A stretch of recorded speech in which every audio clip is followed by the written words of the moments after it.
qual que é a sua visão em relação a isso aí, Cassião? Na sociedade, no mundo de hoje aí, um mundo tão tecnológico, tão moderno para algumas coisas, mas parece que as pessoas estão mais adoecidas.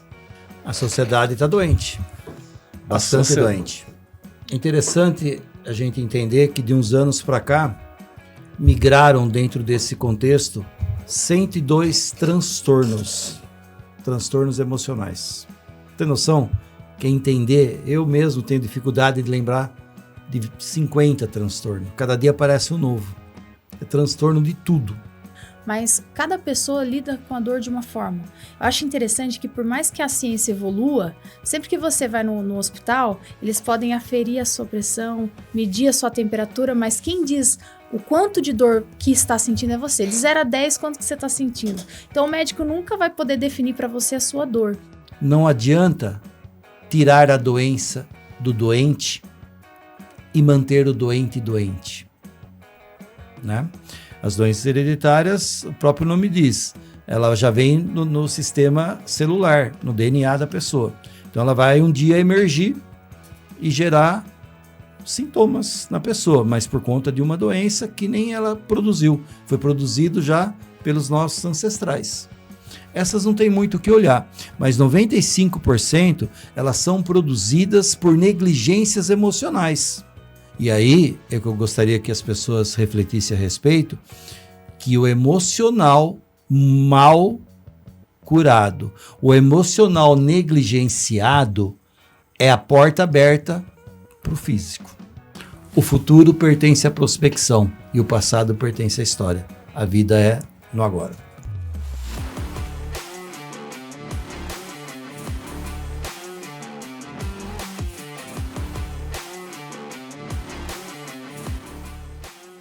Ei, chega aqui que eu tenho uma novidade muito legal para você. Você já sabe que a Newcastle é a escola de inglês mais bem avaliada do Brasil. Isso no Google e em todas as mídias sociais. E agora nós temos uma novidade muito legal. A Newcastle, nós estamos com um curso de inglês na Hotmart. São mais de 150 videoaulas que foram gravadas por mais de 10 professores de todos os níveis, do básico ao avançado, inglês britânico e americano.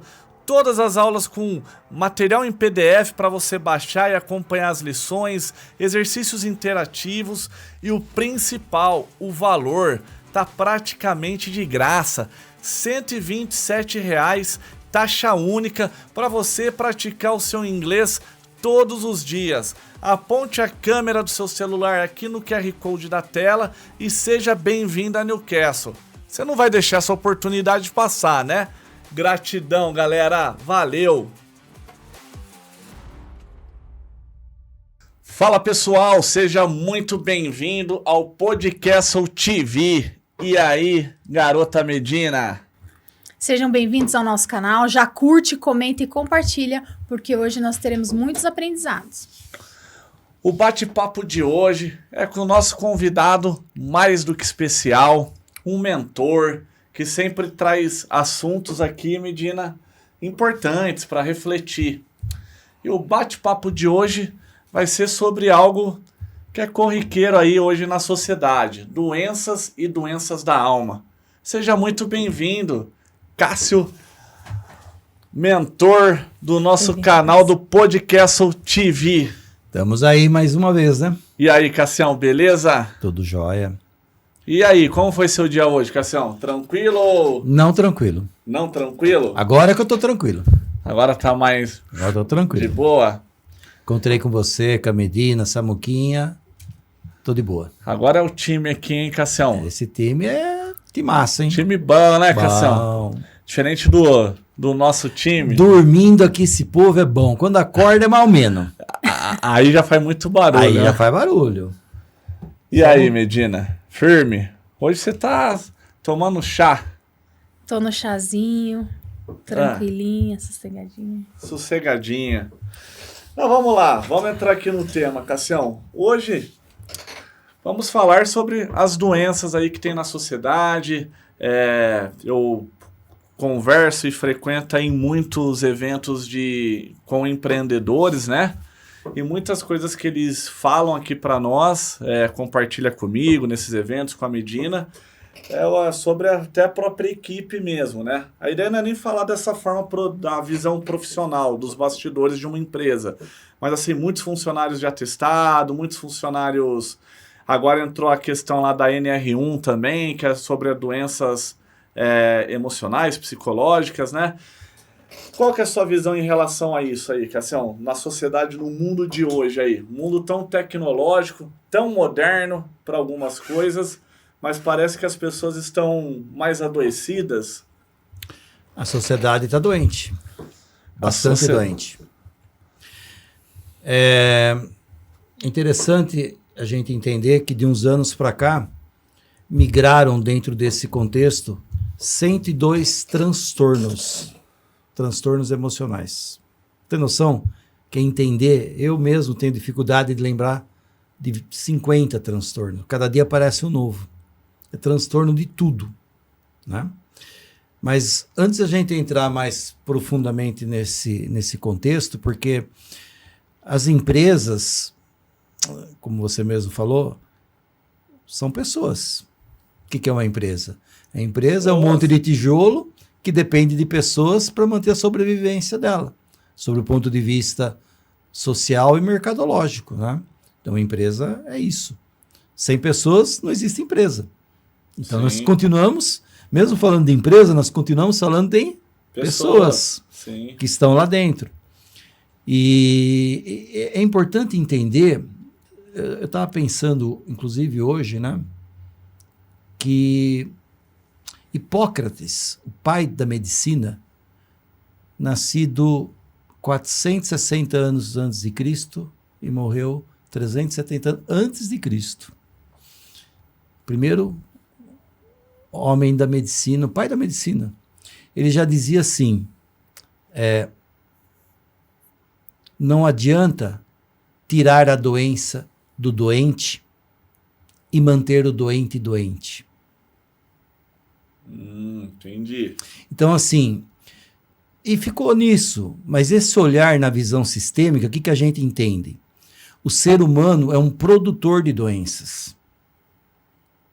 Então, se eu pensar no lado da medicina, o que a medicina faz? Cura doenças, cura sintomas de doenças, né? E vai curando. A própria formação acadêmica é essa. Se a gente pegar o Oriente, a parte do Ocidente para cá, né?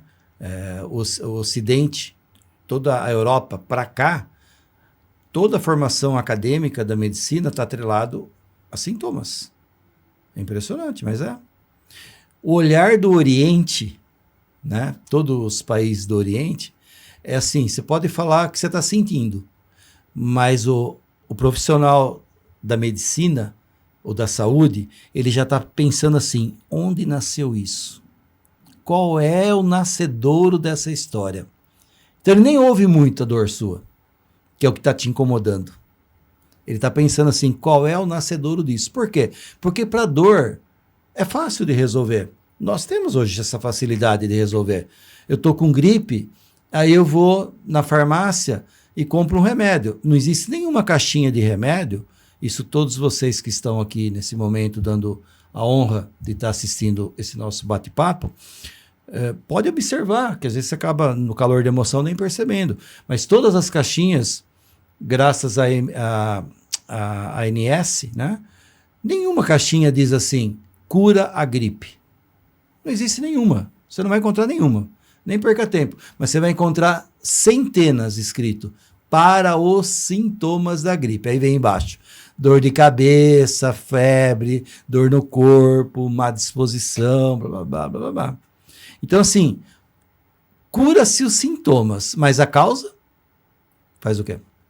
Continua. Fica adormecida dentro. Exatamente. Então, o olhar aqui, que eu gostaria de convidar os nossos telespectadores ou espectadores, aqueles que estão só ouvindo, viajar um pouquinho além disso. Entender que nós, seres humanos, somos produtores de doença. E aí é importante a gente entender que 5% de todas as doenças, um estudo meio a grosso modo, não com tanta precisão, mas são doenças hereditárias. E essa, infelizmente, a gente tem que acompanhar e não tem muito o que fazer, né? As doenças hereditárias, o próprio nome diz, ela já vem no sistema celular, no DNA da pessoa. Então ela vai um dia emergir e gerar sintomas na pessoa, mas por conta de uma doença que nem ela produziu. Foi produzido já pelos nossos ancestrais. Essas não tem muito o que olhar, mas 95% elas são produzidas por negligências emocionais. Que primeiro o sistema já te convidou para você curar essa parte emocional e você achou que não precisa, porque igual você tem um monte de gente. Isso dentro das empresas a gente ouve muito. Ah, eu tô com isso, mas tem mais 10 aqui que tá também. E vai largando. Então, tipo assim, isso cura-se sozinho. Chega uma hora que isso vai acumulando. É o copinho que está enchendo, que chega uma hora que um pinguinho vai transbordar. E nessa hora é importante entender que isso vai para o corpo. Aí vai para o corpo físico.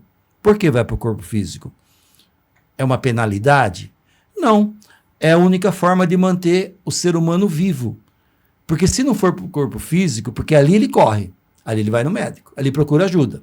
Antes ele não procura ajuda, que é a parte mais fácil. O antes é o check-up. O check-up. Não, mas ali eu não faço, não preciso. Mas quando realmente eu estou doente, porque o emocional já migrou para o físico, para me manter vivo, né? Essa é a função, aí eu procuro. Porque aí aparece algo na minha pele, aí aparece algo no corpo que eu começo a sentir alguma dor, aí eu vou procurar. E aí é que eu gostaria que as pessoas refletissem a respeito, que o emocional mal curado, o emocional negligenciado é a porta aberta para o físico. Certo. E aí a gente tem que entender aquela frase que Hipócrates disse muitos anos antes de Cristo, centenas de anos antes de Cristo.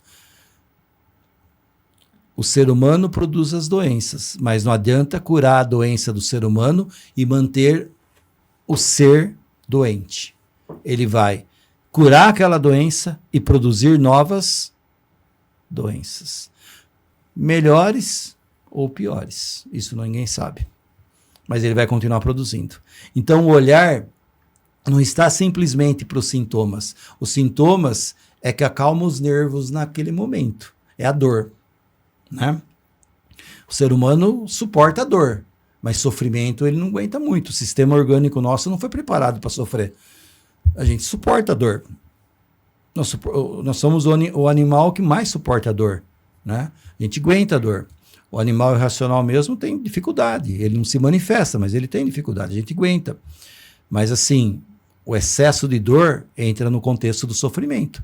E sofrimento nós não estamos muito bem preparados. Nosso sistema orgânico não foi preparado. Mas aí a gente vai longe nessa história. Por quê?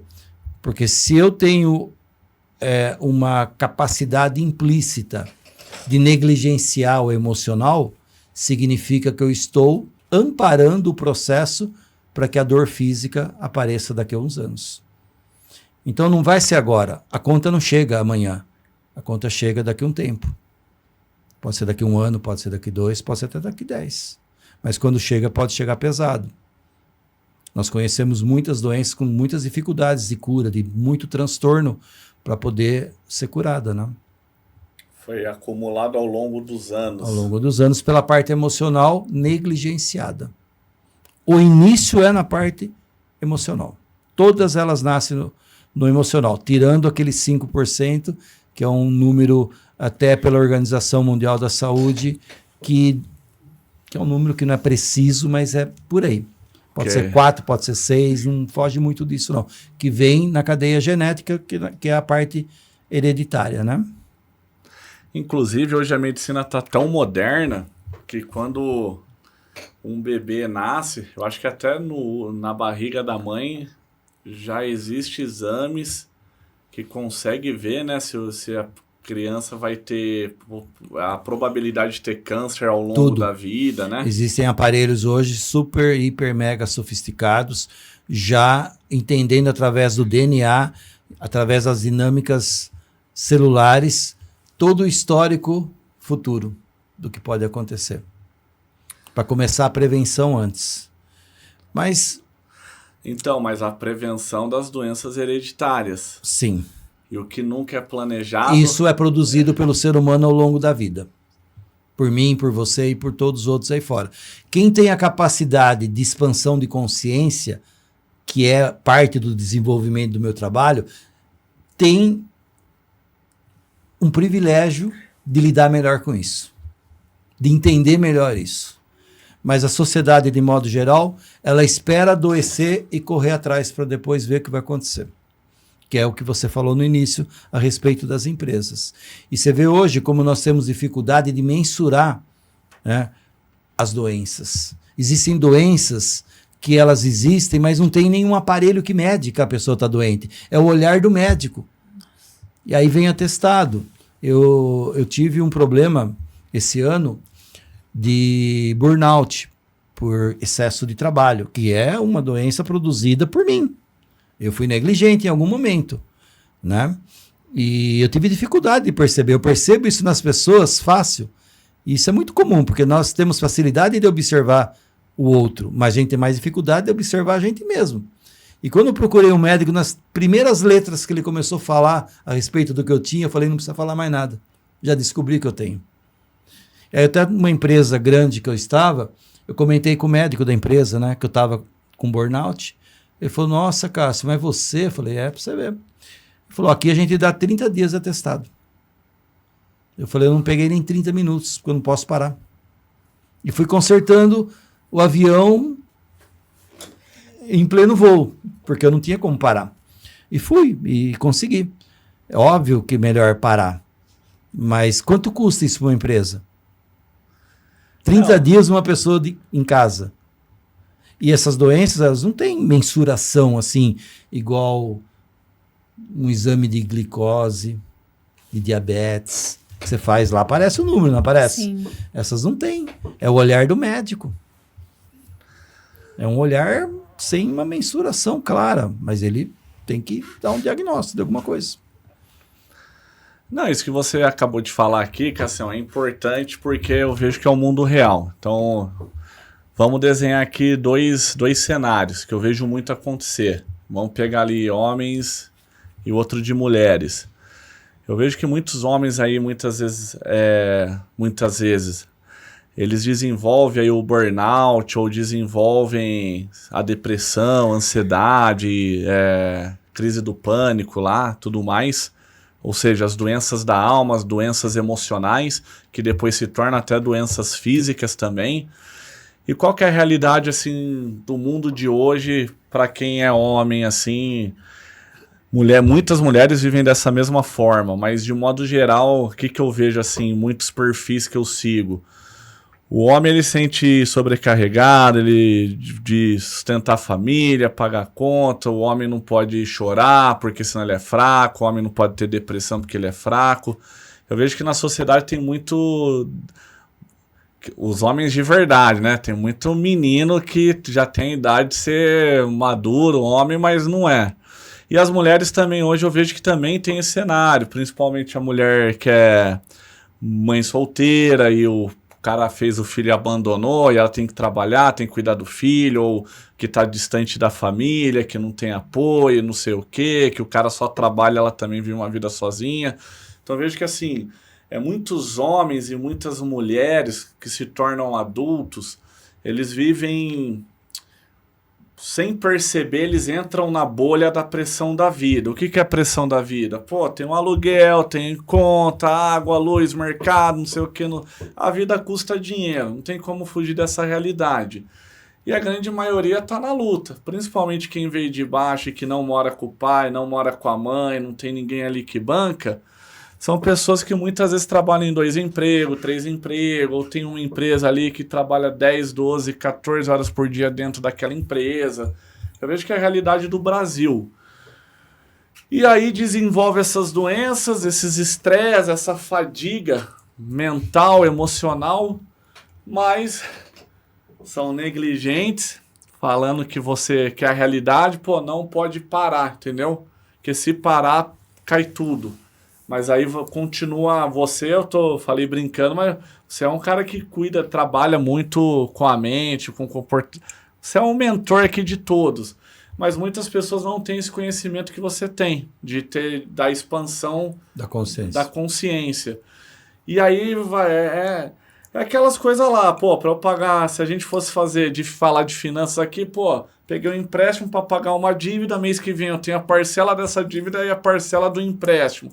E a pessoa ela vai tocando a vida dela com esses estresses emocional, vai empurrando e vivem 20 anos, 30 anos como se fosse o mesmo ano, entendeu? Você vê que as pessoas, às vezes passa uma década e a vida dela tá igual, os mesmos estresses, os mesmos problemas, só que quanto mais velho, mais cansado e mais doente. Qual que é a sua visão em relação a isso, Cassião? Que eu vejo muita gente assim, entendeu? Minha visão, primeiro, né? Esse assunto é bastante complexo, mas vamos pensar assim. Eu particularmente, não é uma verdade absoluta, mas a minha forma de pensar, eu tenho um pouco de dificuldade de separar os gêneros desse olhar, sabe? Separar o homem da mulher. Eu entendo que há, sim, talvez um pouquinho mais de pressão sobre o homem, mas isso está sendo disseminado ao longo dos anos, que a mulher vem ocupando um espaço dentro da carreira profissional, dentro do ambiente organizacional, que nunca na vida ela ocupou. Então, ela também vai sentindo essa mesma pressão muitas vezes. Eu encontro muitos dos meus atendimentos, homens que fazem papel de mulher, mulher fazendo papel de homem. E aí, é uma questão de como eles se adaptam a essa modalidade, né? Esse modo. Se isso é confortável, tá tudo bem. Mas se isso é desconfortável, vai gerar caos, né?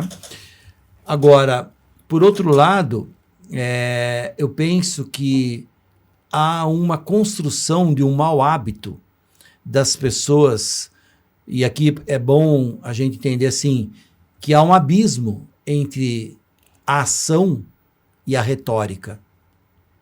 Eu vou falar a retórica, porque é onde eu posso falar perante os telespectadores. A retórica é bem simples de entender.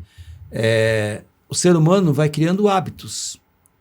Eu crio o hábito de ser devedor, eu crio o hábito de fazer financiamento, eu crio o hábito de não pagar nada à vista. Então, estou criando esse hábito, sabe Deus lá de quando? Eu não sei nem se isso é dele mesmo ou se já vem do sistema ascendente dele. Que são memórias genéticas que a gente carrega, lembra disso, né? Então, isso pode ser já de muitos centenas de anos até da geração ascendente mais próxima, que é do nosso pai e da nossa mãe. Isso vai gerando hábito. Na minha opinião, isso é um mau hábito. Mas para muitos que estão assistindo, já estão acostumados. E isso já faz parte de uma linha de produção da vida dele. Sim, e ele também, de maneira indireta, começa a ensinar os filhos a ser assim. Não ensinando falando, mas ensinando com os próprios comportamentos, ou ensinando até com as memórias que já vêm das células, né? Mas o comportamento, o jeito, o modus operandi, o filho vai perceber um dia como funciona. E aí o filho tem dois caminhos. Vai no repúdio, tipo assim, isso não combina comigo. Aí ele vai pegar um caminho oposto, ou ele vai falar, não, meu pai é meu herói, meu pai é bom, eu gosto do meu pai, o que ele faz é certo. E aí ele vai dar sequência naquele caminho, independente se é certo ou não. O certo é o que é certo para nós. O que é certo para mim, nem sempre é certo para você, nem para a Rafaela e nem para as pessoas. Mas o meu modo de enxergar aí, há um hábito que está sendo construído na sociedade. É importante salientar que os bons hábitos não são prazerosos, eles não são confortáveis. Então é muito mais fácil eu manter o mau hábito, porque eu estou vivendo no prazer do presente, em detrimento ao que vem lá na frente, né? Mas é o presente, né? Isso nós vemos em muitos segmentos da sociedade. Vivo agora. É bom viver agora. É bom. Mas assim, mas assim... Aí amanhã chega... dentro de uma empresa, viveu agora, ou até mesmo na vida do ser humano, em alguns contextos é muito legal. Mas assim, quando a gente está falando de planejamento financeiro, planejamento social, planejamento familiar, precisa refletir um pouco mais a respeito disso. Por quê? Porque são vidas que vêm pela frente, né? São comportamentos, são hábitos que vêm pela frente, que eu posso construir ele de uma maneira onde não é a maneira adequada. Porque é importante eu ter referencial e testar duas maneiras para saber qual o meu sistema orgânico prefere. Viver com dívidas ou viver sem dívidas? Viver no estresse ou viver mais na plenitude? Né? Se eu não testar essas duas polaridades distintas, nessa dicotomia, eu nunca vou saber qual é melhor. Eu só conheço uma. Então eu não tenho alternativa para fazer escolha. A gente precisa ter mais alternativa para fazer escolha. Mas aí a pergunta é, se eu estou acostumando tanto o meu sistema a viver de uma forma que não é uma forma saudável, sobre o ponto de vista financeiro, sobre o ponto de vista emocional, porque quando o financeiro começa a entrar em caos, em colapso, a parte emocional começa a ir para o mesmo caminho, né? A família começa a entrar em colapso junto, o sistema começa, de maneira normal, todas as áreas serem intoxicadas, né? Então, o olhar, assim, a dica que eu dou para contextos dessa natureza que você citou, é ter referência. É ter referência para fazer escolhas. Porque você pode perceber que as pessoas estão fazendo escolhas sem saberem as alternativas de outras escolhas que elas poderiam ter. Ela está seguindo padrões. Sim. E esses padrões, quem será que pode dizer que está certo ou que está errado? Se eu não tive alternativa para medir, para mensurar, né? É um lado que é importante, cabe muito essa reflexão. Lembrando, né? Eu não sou hipócrita, eu sei muito bem a diferença de falar e de se comportar. Se comportar dá muito mais trabalho. É muito mais tranquilo para mim eu continuar cada 3 meses fazendo um empréstimo. Me acalma o nervo do presente, mas me gera uma tensão forte no futuro.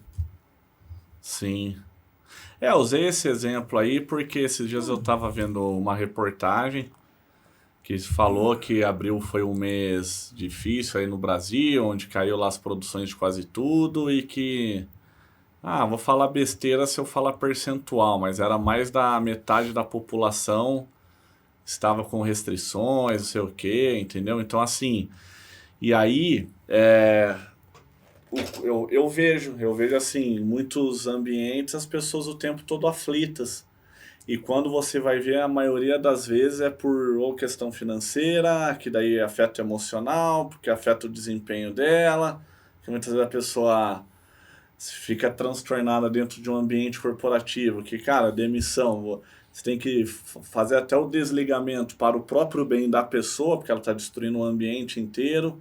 Então eu vejo que, assim, como gestor e frequentando ambientes, muitas vezes a gente tem que tomar decisões ali. Eu já vi, infelizmente, muitas pessoas entram nessas bolhas de ficar vivendo os problemas da vida, e tudo, a gente tem problema o tempo todo, mas que não consegue discernir, e quando começa a intoxicar, igual você falou aqui, afeta todas as áreas que a pessoa tem ali.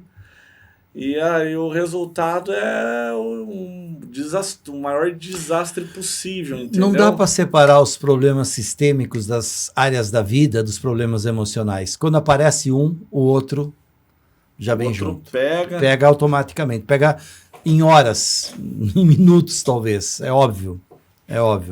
Isso não tem dúvida. Agora, há uma construção. Se há um desejo... Se a pessoa realmente tem vontade de mudar esse cenário, depende de ações dela. Nós estamos falando em off aqui antes de começar sobre times de futebol, né? Sim. O que precisa um time de futebol devedor fazer? Cortar na carne, né? Sim. Mas faz isso? Não. Pensa na torcida, né? O ser humano pensa na família, bem-estar da família. Ah, a gente viaja todo ano, mas está em condição de viajar esse ano? Ah, a gente tem que contratar jogador, mas está em condição de contratar? Por quê? Porque às vezes não está. A dívida está gigante lá atrás. Quando que eu vou olhar para aquela dívida? Quando que eu vou olhar para tudo que eu estou montando que não está funcionando bem? E falar, não, eu preciso começar a repensar os meus modus operantes. Isso cabe para uma empresa, isso cabe para um time de futebol, isso cabe para um hotel, isso cabe para o hospital, isso cabe para o ser humano. Outro ser humano é o mais fácil, porque só tem ele para pensar e algumas pessoas que dependem deles dentro do sistema familiar. Mas precisa ser olhado uma hora. Ou então vai ficar assim até quando? Vai levar assim? É uma alternativa. Mas aí você vai flertar com a parte emocional. E um dia que o banco negar um empréstimo? E o mundo dia acaba. Que o banco negar o empréstimo. E o que aconteceu aí na pandemia, que tinha várias notícias de empresários se matando, se suicidando. Você falou aí de demissão agora, né? Eu lembrei de um caso que ficou nível mundial, não sei se vocês presenciaram, uma empresa de ônibus de São Paulo, que o cara foi demitido, ele sequestrou um motorista de um ônibus da mesma empresa, ficou 5, 6 horas, colocou corpo de bombeiro, colocou ambulância, até carro blindado da polícia, aqueles carros que pode tacar até bomba, que não faz nada no carro. O cara ficou com uma faca, entrou em transtorno emocional, um cara do bem. O cara do bem foi demitido, entrou em parafuso. Olha que o cara não tinha uma passagem, não tinha nada. Eu acho interessante aqui o que você falou sobre os gêneros, né? Porque às vezes o Gu até colocou situações reais que acontecem, mas cada pessoa lida com a dor de uma forma. Eu acho interessante que por mais que a ciência evolua, sempre que você vai no hospital, eles podem aferir a sua pressão, medir a sua temperatura, mas quem diz o quanto de dor que está sentindo é você. De 0 a 10, quanto que você está sentindo? Então, o médico nunca vai poder definir para você a sua dor. Então, eu acho complicado quando a gente separa os gêneros, né? Olha, essas pessoas estão mais propícias a isso ou essa. Porque eu acredito que as doenças, com exceção do câncer de útero, que o homem nunca vai ter, e a mulher o câncer de próstata, eu acho que todas as doenças, qualquer ser humano, né, qualquer indivíduo, ele está suscetível a ter uma doença, né, desenvolver algo. E eu queria saber o seguinte, que ficou muito aqui na minha cabeça, né? Quando você fala que nós produzimos as doenças. Porque recentemente, por coincidência mesmo, uma pessoa relatou numa mesa onde eu estava, que ela estava com um câncer adormecido no estômago, que na verdade surgiu quando ela perdeu a mãe, isso há 10 anos atrás. E aí agora, poucos meses, em novembro do ano passado, que ela começou a tratar, porque ela começou a ter os sintomas que estava tendo o problema, e aí até por uma decisão dos médicos, eles não iam fazer nenhuma cirurgia por agora, porque estava adormecido. Então, eu queria entender, porque de alguma forma lá atrás, ela realmente teve um baque emocional muito grande, que na época ali nada, né? 10 anos depois... O cancro, né, que aqui a gente chama de câncer, é interessante que Bruce Harold Limpington, que é o pai da epigenética, que eu tantas vezes falo aqui, né, que é parte integrante do desenvolvimento do meu trabalho, que são as memórias genéticas trazidas através dos pensamentos, dos sentimentos, emoções e crenças, que é um médico, Bruce Harold Limpington é um médico. Ele tem total referências e estudos científicos de cura de câncer através de conversa. É doido, mas tem. É doido, mas assim, depende do estágio que a pessoa está. Né? Esse exemplo que você trouxe, me parece que ele já existia há muito tempo, ele foi fabricado, né? A gente percebe pessoas que estão bem de saúde. Eu já tive umas 3, 4 pessoas que eu comentei assim, Gustavo, fulano, aquela pessoa vai ter câncer. Se ela continuar com esse comportamento, ela vai ter câncer. Sabe? Você que está assistindo, pessoas que reclamam muito, agradece pouco e reclama muito, né? Aquela história, reclamar. Clamar 2 vezes. Clamar o quê? Clamar desgraça, né? Porque só fala coisa ruim. Exato. Essas pessoas, elas têm portas abertas para desenvolver o cancro. Né? E outras doenças fora essa, né? A pessoa que mais agradece, ela tem menos possibilidade. Então, a parte emocional dela é mais saudável. Agora, dentro do processo do câncer, por exemplo, é importante entender a parte da hereditariedade. Então, existe um percentual, que eu falei, né? Que é hereditário. Aí já não tem muito o que fazer. Aí é Sim. Cuidar mesmo. E a outra parte que é produzida pela pessoa. Ela produz através do quê? Dos seus pensamentos, das suas crenças, dos seus sentimentos, das suas emoções. Ainda sobre isso, sobre os pensamentos e as crenças, Que nós chamamos de epigenética. dentro desse campo aí que você está tratando, você acredita que a internet, o avanço da informação chegando nas pessoas, traz essa conclusão precipitada? Por exemplo, eu sou um pouco assim, eu tenho TDAH. Não, eu tô assim, tô nervosa, tô estressada. Não, mas de repente ele é narcisista. Você acha que as pessoas estão chegando muito cedo, muito rápido a essa conclusão por conta da informação? Infelizmente, sim, mas não por causa disso. Porque é confortável me manter dentro de um regime de vitimização. É confortável. As coisas não funcionam para mim, Gustavo, por culpa dela. Eu sou doente. Você tem noção quantas vezes eu ouço isso por dia? Eu sou doente. Não adianta você tentar fazer eu ficar melhor. Eu nasci doente. Eu vim ao mundo para ser doente. Porque isso me coloca num lugar onde eu não preciso fazer nada. Sim. Ser protagonista... Não assume a responsabilidade. Não é nenhuma. Então, assim, até o que não é, eu quero para mim. Não, Exato. traz para mim. Isso. Minha mãe já falava que a nossa família é cheia de problema. Minha mãe já falava quando eu era pequenininho, você vai ver quando você crescer, que quanto problema a nossa família tem. Nós viemos ao mundo para sofrer. E aí, eu vou criando crenças. Né? As minhas células estão... Porque quando eu falo, eu crio memórias, eu crio imagens. Lembra, eu já devo ter falado aqui, nós criamos por minuto de 600 a 700 imagens. E são elas que vão ser impactadas na epigenética, na parte da dinâmica celular.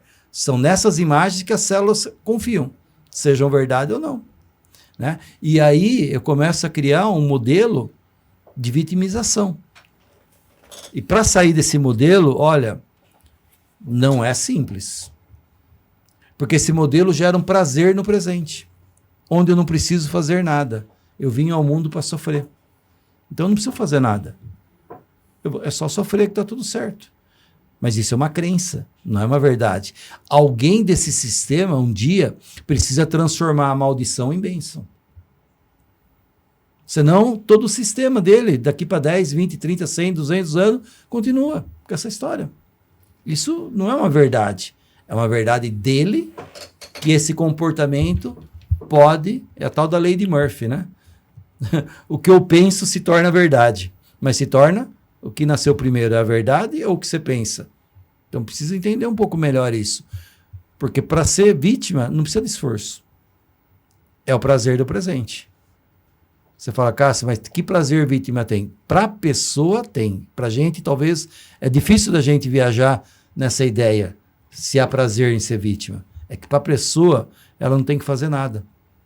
Ela só mantém o que ela não tem, ou mantém o desgaste, o desconforto e as limitações que ela já tem e segue a vida assim.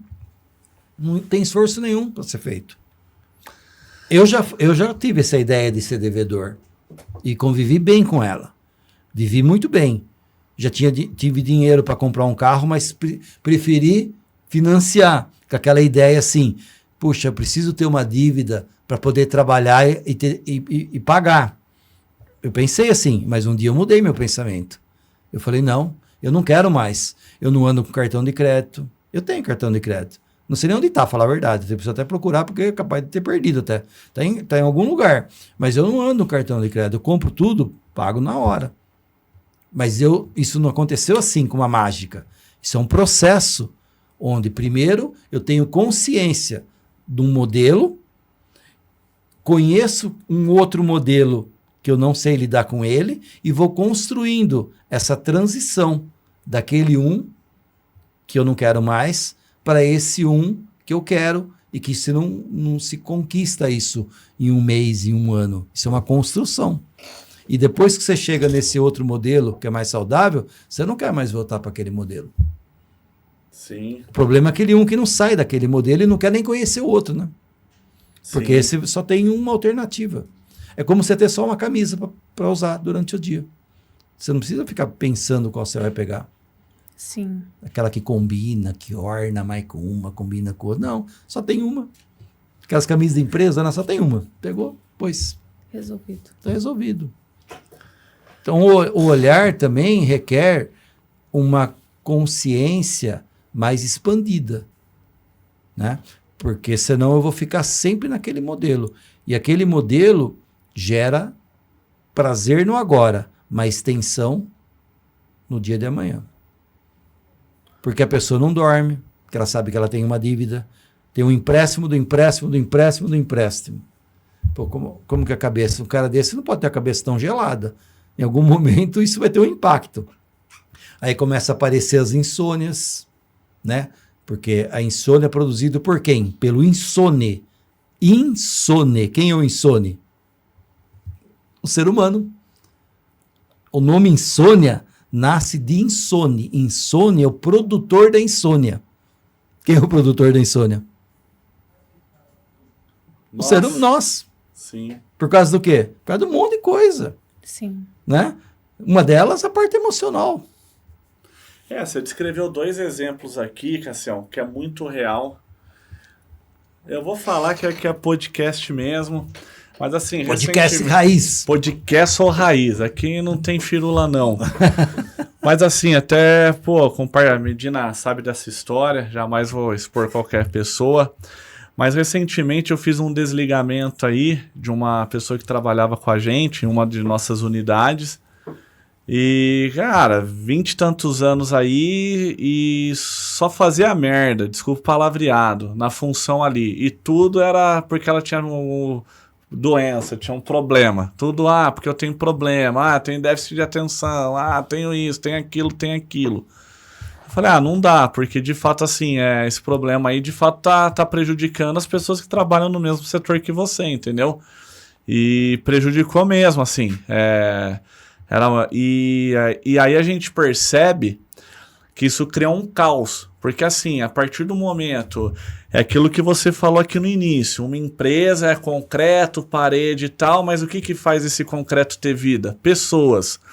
E se você tem um departamento que tem mais de uma pessoa trabalhando, mesmo se tiver só uma, essa pessoa provavelmente está fazendo um serviço que tem que atender um cliente. Por mais que esse cliente possa ser um CNPJ, para o CNPJ sorrir, ele vai ter que sorrir usando o quê? O coração de uma pessoa, né?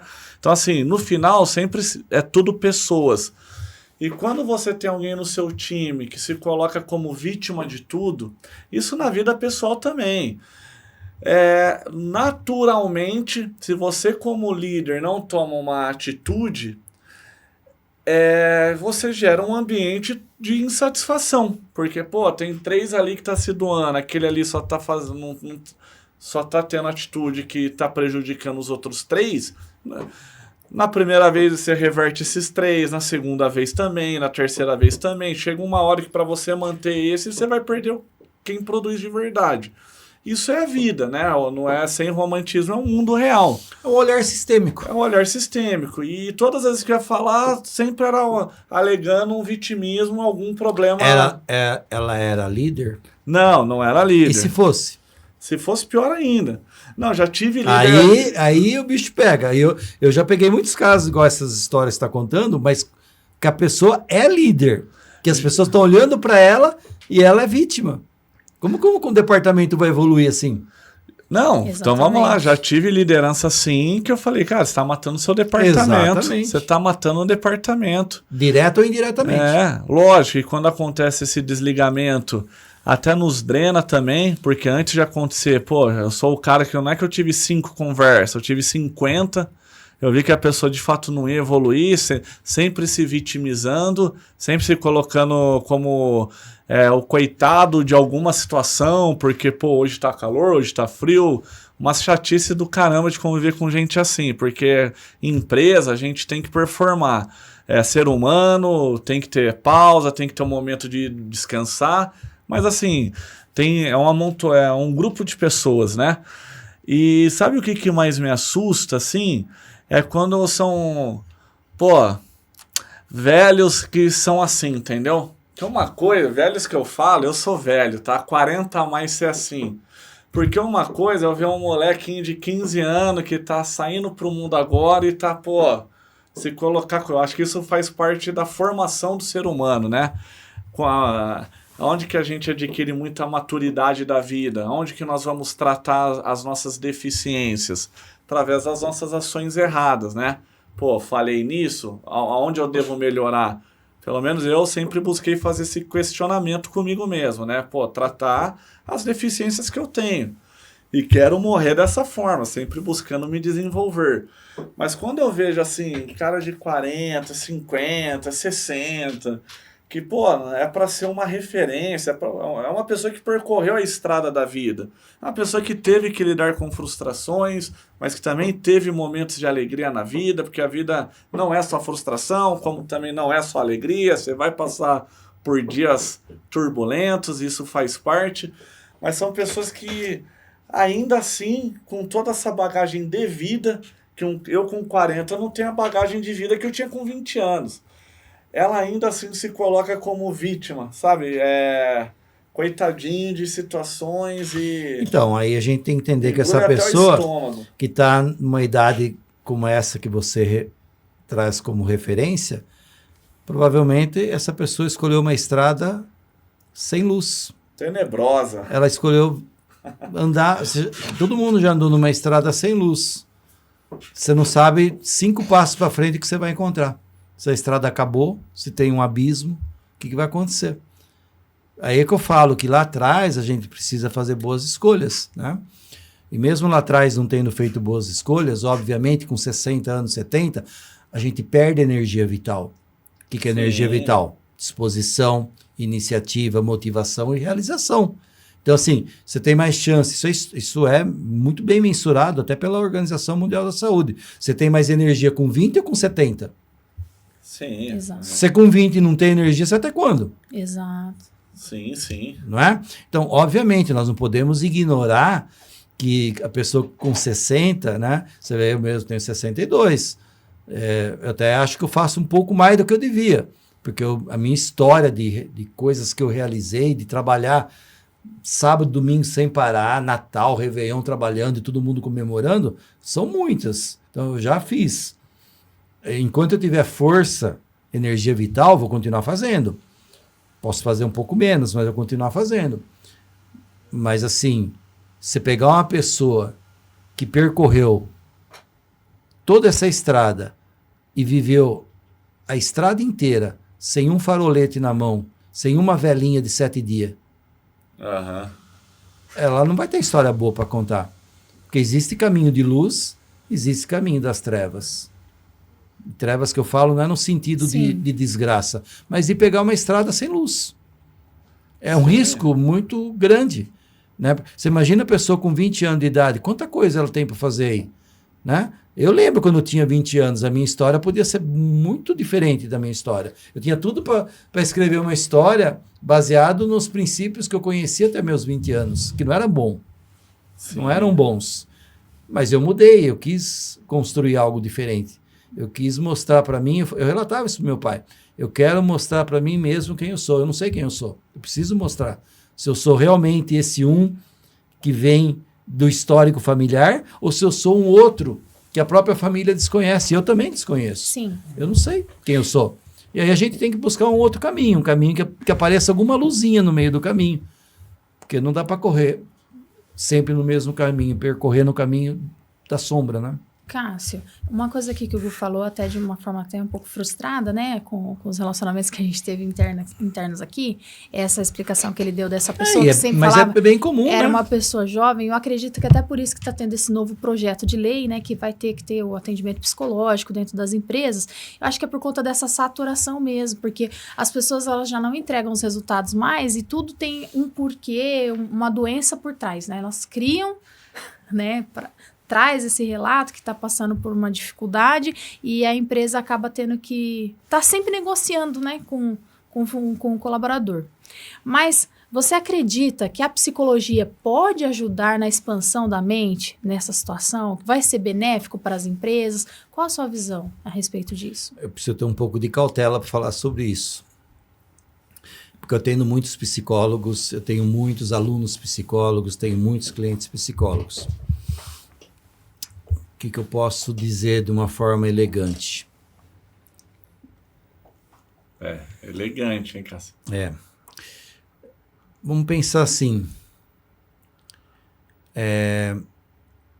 Se você pedir para um bom mecânico arrumar o motor de um carro com alicate, ele pode conseguir.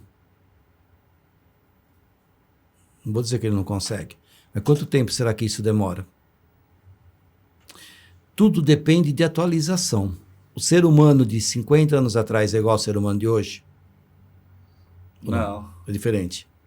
Diferente? Diferente, sim. E daqui 50 anos para frente? Será diferente do de hoje? Na teoria? Na suposição? Sim. Então, assim, se eu não atualizo as minhas metodologias, o ser humano vai para frente e a metodologia, as minhas ferramentas ficam paradas naquele lugar. Né? Então, o ponto aí não é a psicologia. O ponto é assim, é quem manuseia a psicologia. Legal. Né? O problema não está no bisturi, está em quem manuseia o bisturi. Não adianta dar um bom bisturi para o Cássio, o melhor do mundo, fazer uma cirurgia que eu vou matar a pessoa, eu não sei fazer. Sim. Como também não adianta entregar uma faca de cortar pão para um bom médico. Exato. Não vai dar boa cirurgia. E aí o problema é a ferramenta que não é boa, não o profissional que não é bom. Né? Então, eu vejo com bons olhos a contribuição de todas as áreas, tanto da psicologia, psicanálise, tudo que for possível sempre ajuda. O ponto central aqui, no meu olhar, é assim, é para os sintomas ou para a causa? O que você quer? Você quer melhorar a dor ou você quer acabar definitivamente com as possibilidades de produzir doenças, produzir dores? Delas voltarem. Percebe que são dois contextos diferentes? Sim, sim. E às vezes a pessoa, pegando esse olhar que o Gustavo traz aí, né, da pessoa tá toda hora fechando o buraco, abrindo outro, né? Vai fechando um, abrindo outro, fechando vai abrindo o ciclo sem fechar o outro, né? Porque é fácil, vou no banco, pego lá mais 1.000, 2.000, já estou devendo 3, quem deve 3 deve 4. Sim. Vai fazer o que diferença? Não, quase nada. Mas assim, o olhar é assim, eu quero manter esse processo, esse modus operandi, ou eu quero estancar primeiro isso e olhar para algo mais saudável, onde eu possa servir de exemplo para a sociedade e para os meus filhos. Para que ele possa olhar e escolher qual o caminho melhor. Aquele primeiro que eu dei de exemplo para ele, ou esse novo, que é o novo exemplo que eu quero que ele olhe. Sim. Eu acho que cada um tem a sua história para dizer a respeito disso. Mas baseado aos estudos psicológicos dentro das empresas e na sociedade, eu nunca achei com maus olhos, sempre achei bons. Apenas eu peço que tenham consciência, sim, eu vou cuidar dos meus sintomas ou eu vou resolver a causa. Há um abismo entre um e entre outro. E está tudo bem, porque as escolhas não são minhas, é da pessoa. E até para não perder essa questão geracional, né, que o Gustavo falou, às vezes a pessoa já tem até uma certa idade e reclama. Só que o que eu vejo é o seguinte, eu acho que os mais velhos, eles reclamam menos. A sensação é que dá é que eles nem viam essas doenças, conviviam ali com essas doenças. Ah, não, isso com certeza. Assim, né? Porque eu não acho que surgiram esses quadros, eu acho que já existia, as pessoas não tinham acesso, às vezes tinha aquele tio que já era depressivo, ou a tia que já era ansiosa, mas nós não tínhamos os termos corretos para lidar com essas doenças. E hoje, a sensação que dá é que, assim, é melhor a gente colocar uma galera mais velha para executar o trabalho, porque se vir algum jovenzinho aí, ele já vai chegar falando que ele tem problema com TDAH, ele já tem alguma dissociação, alguma coisa assim. O que você vê sobre isso, Cássio? Bom, isso historicamente, isso é bem comprovado, isso não é um axiologismo. Os transtornos, eles vêm bem depois, eu acho que os transtornos, eu não sei, eu dou um chute aqui, mas não tenho convicção no que eu vou falar, não acredite no número, não. Eu acho que de 2010 para cá que eles começam a emergir de maneira mais forte. Eu não lembro de transtorno, essa palavra transtorno, não me recordo antes disso, não. Agora, se você pegar as doenças da alma, né, que é bem conhecido, estresse. Quanto tempo a gente ouve falar de estresse? Né? Estresse, ansiedade, depressão e síndrome do pânico, nessa ordem. Essa ordem tem que ser levada em consideração. É difícil pular um e passar para o outro. Primeiro vem o estresse mal curado gera ansiedade, a ansiedade e o estresse mal curado gera depressão, e esses três mal olhados gera a síndrome do pânico, que é o pior de todos, que é o mais difícil de tratar. Esse é o mais difícil. Mas também já negligenciou muito, hein? Quantos anos negligenciando, hein? Para chegar aqui. Aqui é ruim, aqui é difícil mesmo. Isso eu até já falei aqui algumas vezes. Isso nasce na era da Revolução Industrial. Então, a gente tinha essa suposição de que isso já existia e não tinha nome, não tinha o rótulo, né? Rótulo ansiedade, o rótulo depressão. Mas não tinha. Não conseguimos encontrar uma história de alguém não com o nome depressão, mas com sintomas da depressão. Que é aquela tristeza, aquela desvontade de viver, né? Mas isso não seria por conta da época mesmo? Da era, sim. Da era da Revolução Industrial, que é a era que emerge as metas, pressão, estresse, desgaste, capitalismo. O Gustavo ganha 10, eu preciso ganhar 11, eu tenho que ser melhor que ele. Eu sempre falei para todo mundo, eu quero ser melhor que o Gustavo. Isso gera desgaste. Não é simples assim. É bom, pode ser bom do lado, mas qual é o ônus disso? Qual o custo disso? É aí que começou hoje. A Organização Mundial da Saúde já entende que isso nasce através desses desgastes. Isso nasce por volta de 1970, em alguns países antes. Né? A Revolução Industrial chega antes em alguns países. Então aqui, por volta de 1970. Mas hoje o Brasil é considerado, em número de habitantes, o 4º país do mundo em índice de depressão e ansiedade. Não é pouca coisa, não. E 70% é mulher e 30% é homem. São números da Organização Mundial de Saúde do ano 2020. De 4, não é de 5 anos, é o número último atualizado. Né? Hoje eu não sei qual é a realidade, mas está por aí, não fugiu muito, não. Mas a mulher sofre mais. 70% é mulher. Eu tenho 65, um caso conhecido 70. Aí que a menina tem 19 anos e toma muitas medicações Sim. por conta de síndrome do pânico e tudo mais. Tem. Eu não sei, aí entra essa coisa do gênero, mas isso são números de pesquisa da Organização Mundial da Saúde. Sim. Por isso que a gente tem que olhar com cautela e não desacreditar nos números, porque para fazer uma pesquisa dessa não é barato, não. É uma pesquisa que tem uma amostragem muito, muito rica. E são muitos países, muitas culturas diferentes. Né?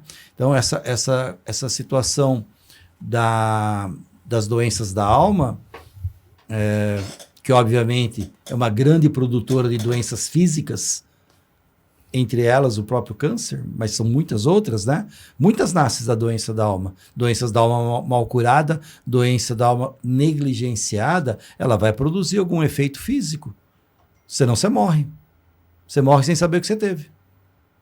Né? Então precisa ir para o físico, né? A gente pega, eu sempre dou esse exemplo, ó, a pele é o elemento mais normal de aparecer alguma coisa, porque é fácil de eu enxergar. E é importante a gente entender que a pele é o maior órgão que nós temos no nosso corpo. E é o órgão que está mais em contato com o mundo interno e com o mundo externo. Ela tem contato com os dois mundos. O mundo que eu acho ideal e o mundo real que está aqui dentro. Então eu preciso resolver esse mundo aqui dentro e depois entender qual é o mundo real, para eu poder entrar numa conexão entre um e outro. Talvez não seja nem aqui nem aqui, é algo aqui no meio, né? Então a pele é um órgão muito sensível a isso, quando há desconformidade entre o que eu quero, né, e o que eu sou. Não precisa ir longe. Todos conhecem Michael Jackson. Sim. Esse é um bom exemplo. É um exemplo que eu não quero nem entrar em detalhes, que nem precisa, todo mundo já sabe. Esse é um bom exemplo para entender onde brotam as doenças da pele. Cássio, esse Doença da exemplo que pele você... é difícil nascer com ela. A gente cria. Esse exemplo que você deu de observação da pele já ajuda, mas como fazer, assim, como eu posso fazer uma autoanálise sincera? Assim, dentro da sua visão, como que eu posso entender que realmente, porque às vezes a pessoa está vivendo um quadro de ansiedade ou até mesmo depressão, mas ela não percebe que ela está. Você tem alguma dica, algo que você poderia deixar aqui para quem está nos ouvindo, de como fazer essa autoanálise? Ou o ideal é fazer um acompanhamento mesmo com alguém? Porque eu acho muito difícil alguém conseguir se diagnosticar, estou com depressão, eu estou ansioso. Não sei como é que funciona isso. Eu penso, Medina, que hoje, pelos apelos sociais, está muito mais fácil. Eu acho que lá atrás, se a gente for voltar quanto mais para trás, perto de 1970, era muito difícil, porque a gente não sabia o que era. Sabia que existia, mas não tinha nome, não tinha um quadro. Hoje nós temos muito bem mapeado os comportamentos de uma pessoa de ansiedade e os comportamentos de uma pessoa com depressão, né? Você mesmo, antes da gente estar começando aqui, você deu uns exemplos aqui. Antes de começarmos. É uma pessoa com ansiedade. Sim. É uma pessoa que não está aqui. Sim. Ela está aqui, o corpo, mas a cabeça não está. Então não adianta falar com a pessoa, ela não ouve. Ela ouve quem? Uma voz dela. Ela não ouve a voz de fora. Sim. Ela ouve uma voz que é dela mesma com ela. Essa pessoa está fazendo o quê? Ela está projetando o futuro. E é uma coisa do além, porque isso só o animal, o Homo sapiens, o ser humano, que é capaz disso, né? Porque o animal irracional não consegue fazer isso. A gente consegue. Por quê? Porque nós criamos imagens. E essas imagens se tornam verdades absolutas para nós. Lembra? Sim. Eu falei agora de pouco. As imagens que a gente cria é o que a célula acredita que é verdade. Eu posso criar uma imagem que eu estou voando, mas eu não voo. Não sou passarinho. Não é águia? Não sou águia, de óculos, não é? Então, a gente precisa ter essa consciência. Sim.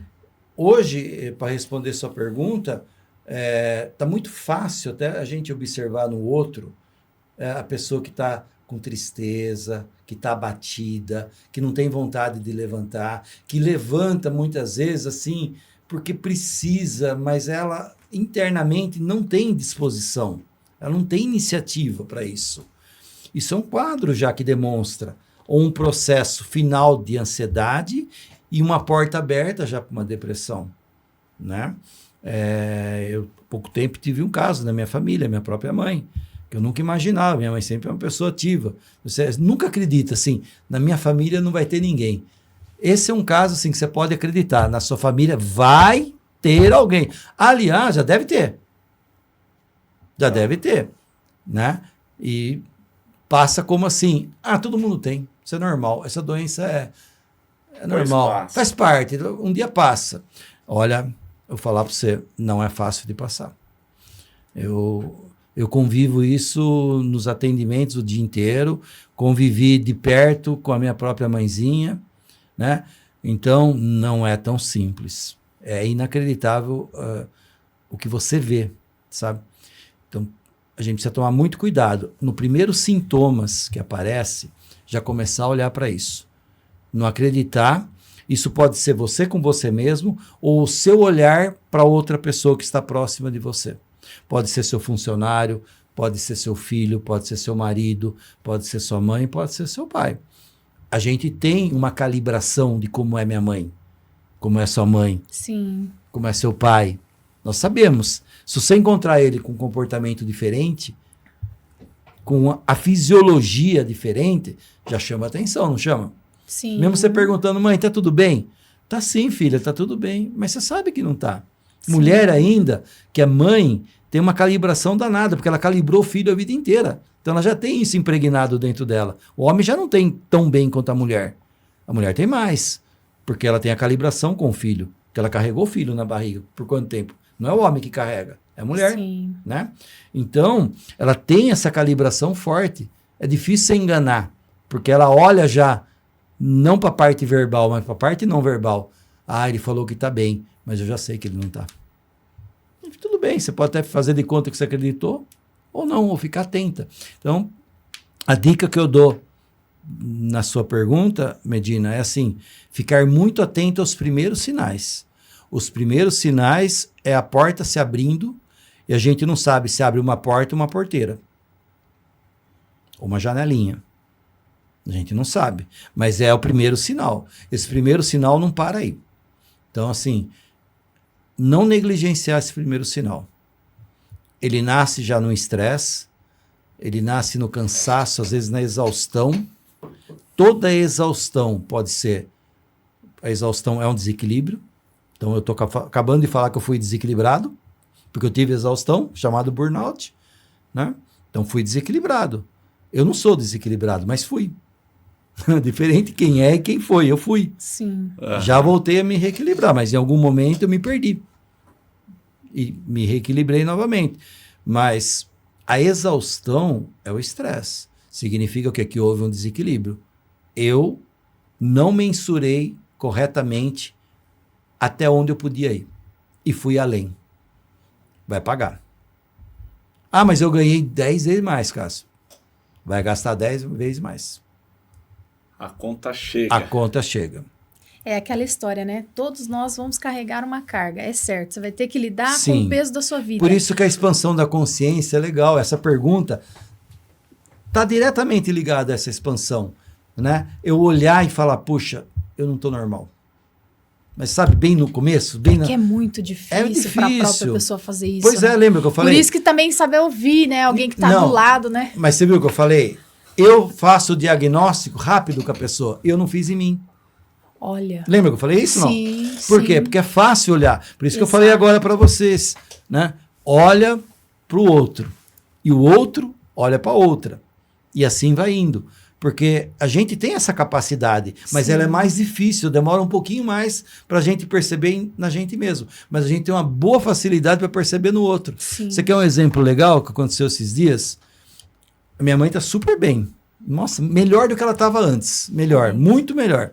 Ela ligou para mim um dia e falou, Cássio, a Sônia, eu nem conheço a Sônia, a faxineira dela já há muitos anos, muitos. Eu não sei quem é ela. Eu não conheço, meu irmão conhece, eu não conheço.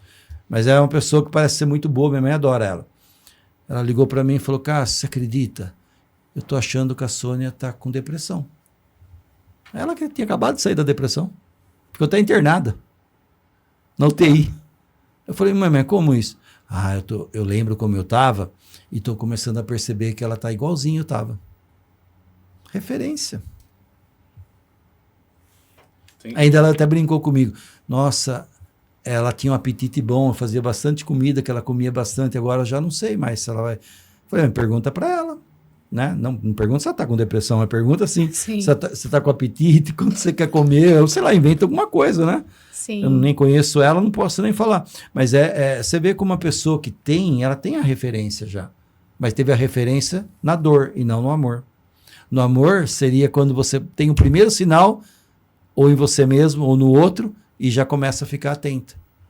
Porque viver na ansiedade, viver no futuro, é negligenciar o presente.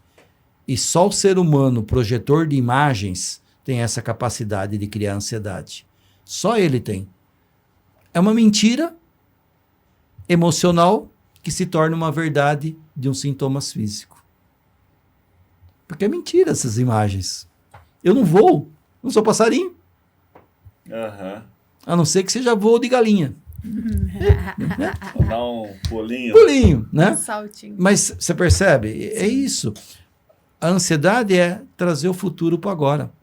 Quem é o ser humano para ter capacidade de mexer no tempo? Se tem algo que nós não mexemos, é no tempo. Sim. E é isso aí, Medina. Top. Cassião sempre é a lenda. Sempre traz conteúdo aí transformador, que impacta. Esse não é tão transformador, mas é necessário a gente entender, porque isso está muito impregnado na sociedade, de uma forma assustadora. De cada 10 pessoas que você encontra, você vai encontrar 5 com alguma história para contar disso. De fato, tá assustador mesmo. Dentro da empresa, dentro do nosso convívio social, todos os ambientes, das nossas amizades. Eu me baseio das pessoas que eu atendo, né? Não tem como passar batido 3 casos sem ter um. É difícil. Ele entra praticamente em quase todos. Ou como uma história, ou como algo que está acontecendo e eu não estou percebendo, ou como algo que a porta está abrindo para eu entrar. Está sempre incluído nisso. Eu posso até não perceber, mas alguém, no caso eu, percebo antes para te alertar. Não como forma de causar pânico em você, mas como forma de te alertar para você olhar para os seus comportamentos. Para olhar se você está sendo uma pessoa que está criando muitas imagens e não está vivendo agora. Por isso que muitas vezes esse que não vive agora, você fala com ele, mas ele não te ouve. Porque ele está ouvindo quem? A voz interna, o diálogo interno dele com ele mesmo. Então ele não tem contato com a sociedade, tem contato com ele. Faz isso, ó.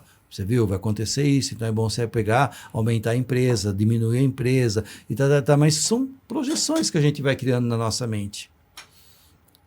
Elas são difíceis de serem extraídas? Não, nós já estamos até acostumando a lidar com isso. Está fazendo parte da nossa vida. Mas também precisa fazer parte da nossa vida entender que a vida é no aqui, agora. A vida não é na história e não será lá na frente. Ela é hoje. Se eu estou desleixado hoje, eu pago a conta lá na frente. Então, olha para agora. Eu posso sim projetar as imagens lá para frente, mas entenda, são projeções, não são verdade absoluta. A verdade absoluta está no agora. Essas são verdades. O resto é ficção. O futuro pertence à prospecção e o passado pertence à história. A vida é no agora. Uau. Que isso, hein? Tô romântico ou não? Tá romântico. Finalizou de forma bonita. É porque se torna um desafio muito grande estar presente para nós do mundo moderno, né? Então, o tempo todo você recebe informações, o tempo todo você está em contato com alguém, você tem que, ainda mais no ambiente corporativo... Mas você percebe que isso gera um hábito. Sim. Né? Eu projetar o futuro se torna algo que, teoricamente, é subhumano, mas se torna algo verdadeiro. Sim. Cria um hábito. Faz parte do meu dia a dia já. Já está no meu cardápio do dia. Né? Eu tenho que projetar imagens do futuro. Mas onde está escrito isso? Se você está querendo projetar imagens do futuro, é que você está querendo flertar com a ansiedade. A ansiedade nasce aí. Né? É proibido pensar no futuro? Claro que não. Os planejamentos são pensados no futuro. Mas você não pode viver 90% do seu dia no futuro e 10% no agora. A matemática não está muito a seu favor, não. Você tem que estar brigando com a conta aí, né? Tem que pensar que está meio invertido. Agora. Está meio invertido aí. Né? Então é por isso que muitas vezes você fala e não é ouvida. Porque não é culpa do outro. A culpa é que o outro não está aqui. Não mesmo. Eu vi que foi. Virei o alvo aqui, Samuca. Mas é sobre isso mesmo, Cassião. Eu vejo que... Mas isso é muito comum na nossa sociedade, gente. Vamos deixar bem claro, tá? Está muito, muito enraizado hoje. Eu sempre busquei ter as visão de futuro, de fato, mas O que eu vi, assim, de tudo que você falou, que eu vejo que é uma realidade, assim, de cada 10 pessoas que vêm conversar comigo, 8 vêm reclamar de alguma coisa da vida delas, entendeu? Então, assim, eu vejo que a maioria das pessoas, e aí eu tento me policiar a ser diferente, não que eu seja, que eu acho que isso a gente tem que tentar blindar porque contamina, só reclama. Então, assim, de fato, tem dia aí que eu faço mais de 10 reuniões. Cara, aí tem quando a pessoa já tem um pouco mais de liberdade de compartilhar algo, 70, 80% às vezes não vejo que são informações boas, vejo que são coisas que ela tá reclamando de algo, que não tem nada a ver com o assunto, com o tema e tudo mais. Mas eu falo, cara, por que as pessoas são tão aflitas assim, entendeu?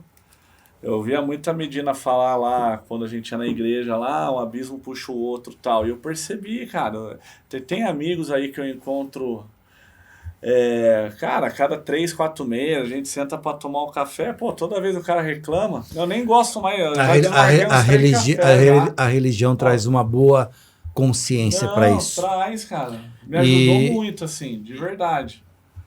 Mas por causa disso, eu falei, cara, tem uns caras que eu desmarco café, cara. Quando eu sei que vai murmurar pra mim, eu falo, já tenho os meus boletos, amigão. Não tô a fim de ouvir então, o mas seu, isso já, de 100 anos para trás, as pessoas não gostavam de ficar perto de pessoas que só reclamavam e apanhavam da vida. Eu acho que até hoje isso não mudou. Nós não temos muito prazer com os desprazeres do outro, né? A gente vai até um limite. Chega uma hora que fica cansativo.